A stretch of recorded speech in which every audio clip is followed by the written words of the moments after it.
Sejam bem-vindos, a gente está começando mais uma série do NASP e tem um motivo dessa série estar acontecendo. A Igreja Adventista do Sétimo Dia, neste período, promove uma das maiores campanhas de leitura de posso dizer, de todo o mundo. Centenas de milhares de livros vão ser entregues por todos os lugares e o NASP faz parte desse movimento. O livro é esse aqui, A Maior Esperança, e os temas mexem com o coração da gente. E nessa série nova do NASP, a gente vai estar discutindo os assuntos deste livro com o pastor Wanderson, que é o diretor espiritual de São Paulo, de Hortolândia, o diretor espiritual de Hortolândia, do campus Hortolândia. Como assim? E o Robinson, assim eu troco.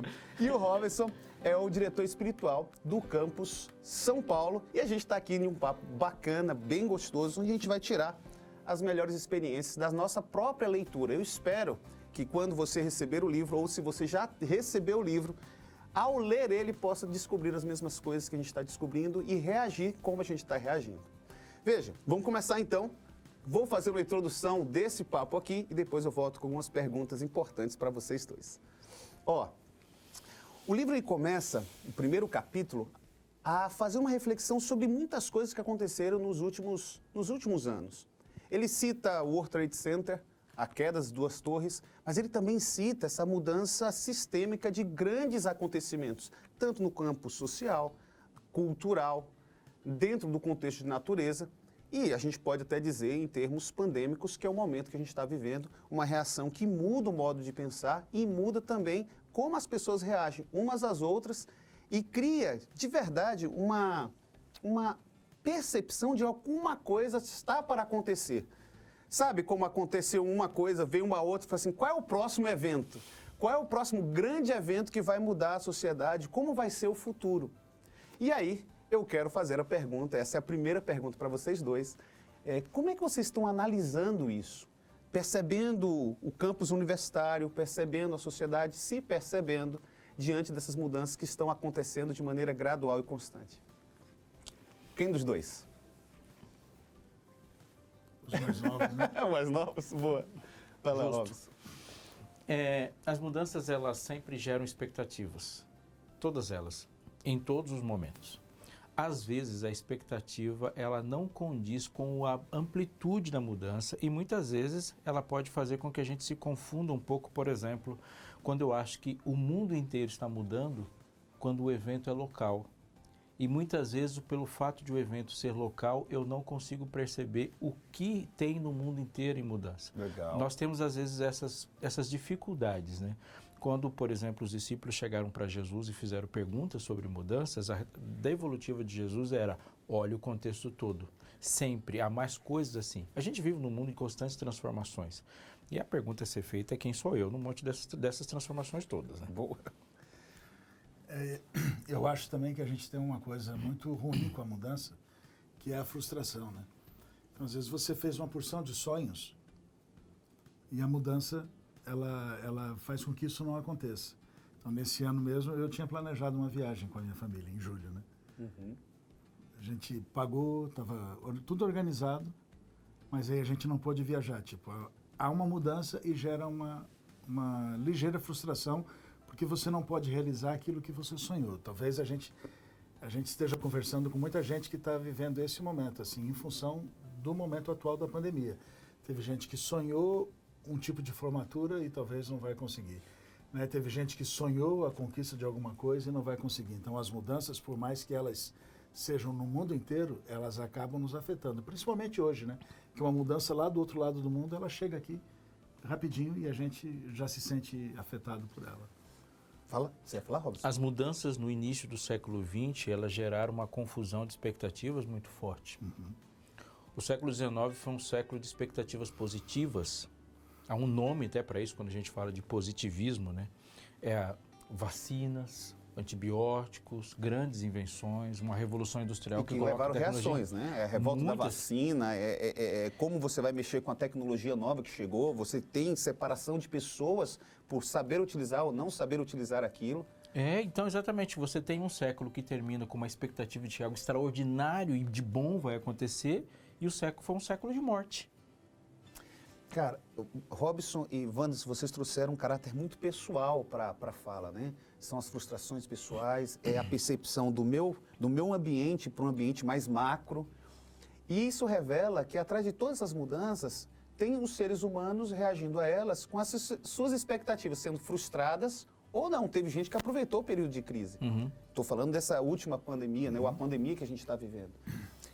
Esse momento de avaliar essas pessoas, eu sinto que há uma busca por uma resposta maior.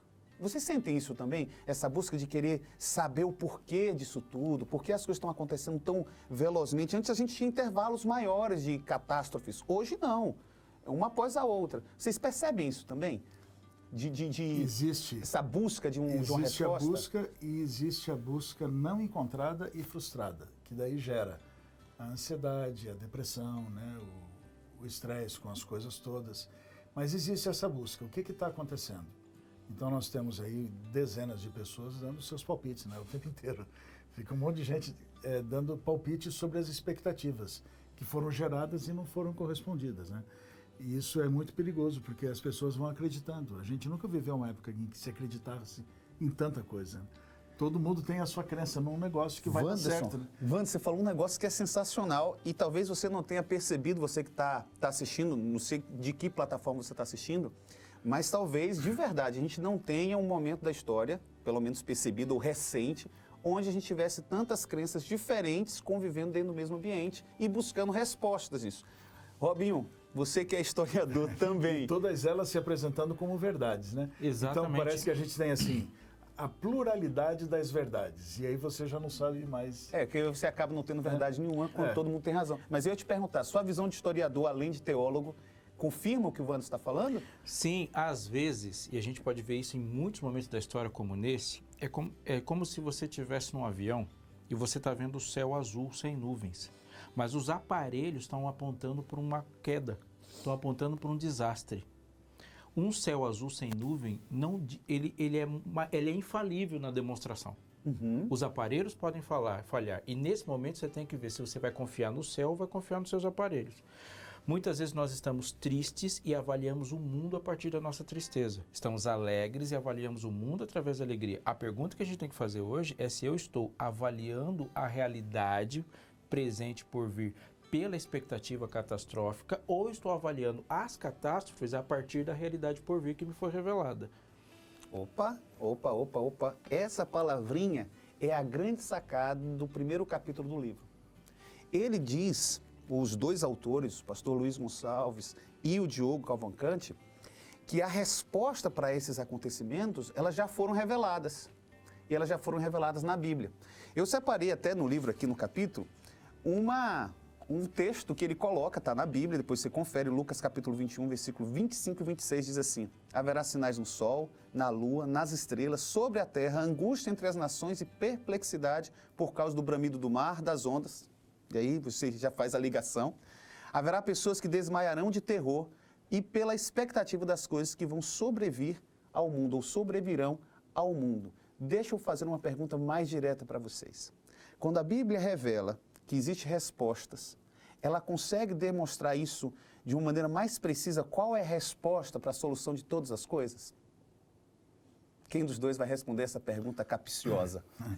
A Bíblia, ela apresenta, né? E ela, quando ela apresenta a resposta, ela não apresenta uma palavra ou uma frase, que é o que todo mundo busca, né? Todo mundo chega, quer clicar no Google e diz assim, qual é a resposta? Né? E aí você espera receber uma frase, uma receita de bolo, né? Uma coisa. Mas a Bíblia apresenta a resposta numa pessoa, né? Porque a verdade, na Bíblia, não é uma frase, ela é uma pessoa. Né? E essa pessoa? Jesus. Ele é a resposta. Ele é a resposta. Ele é a resposta para tudo isso que a gente está vivendo. O livro vai apresentar mais coisas sobre isso. O livro vai apresentar mais coisas sobre isso. Deixa eu só dizer algumas coisas, então. Olha, sobre esse assunto, sobre esperança. Quando você pega a Bíblia, e eu acho que vocês vão concordar comigo, a gente vai encontrar uma sequência de promessas que apontam para Jesus de uma maneira especial, como uma resposta para esses acontecimentos. Mas, a princípio, concorda? Não sei se vocês vão concordar, mas e vocês também que estão assistindo. Mas, a princípio, não parece que uma pessoa tem poder de solucionar todos os problemas, mesmo que a gente tenha uma tendência a buscar pessoas que resolvam os nossos problemas, para resolver todos esses problemas. Não parece assim um pouco absurdo uma pessoa resolver todos esses problemas que a gente está vivendo nesses últimos anos? Não, não é absurdo, porque todos os problemas que vivemos nos últimos séculos são a ausência dessa pessoa. Legal. Então, essa pessoa é a resolução dos problemas. E ela talvez não resolva os problemas do mundo, né? Mas ela resolve o seu problema com a sua expectativa. E isso é diferente também, porque não vem para resolver o problema do mundo. O mundo não vai ter solução, mas resolve o seu problema e a sua expectativa. Eu não sei se você conseguiu pegar as falas tão preciosas que esses dois pastores trouxeram para a gente. Veja, Jesus Cristo tem planos especiais para nós. Isso está revelado na Bíblia. Mas é possível que você tenha preconceitos em relação a esse assunto. Então, eu quero te fazer um desafio. Primeiro, estudar a Bíblia. Se você tiver alguma dificuldade, procurar alguém que tenha um pouco mais de experiência com ela. Mas, pelo menos, se testar nisso. A segunda coisa é que se você pode estar dizendo assim, Pinho, não vou conseguir fazer isso. Então, você acompanha todos os dias no canal do YouTube do UNASP as nossas discussões sobre esse livro. Porque os desdobramentos vão acontecer a cada capítulo, a cada encontro, a cada momento que a gente se reunir para discutir esse tópico que com certeza muda as nossas vidas. Se está mudando a minha, pode mudar a sua também e vale muito, muito a pena. Se liga, acompanha e vamos juntos.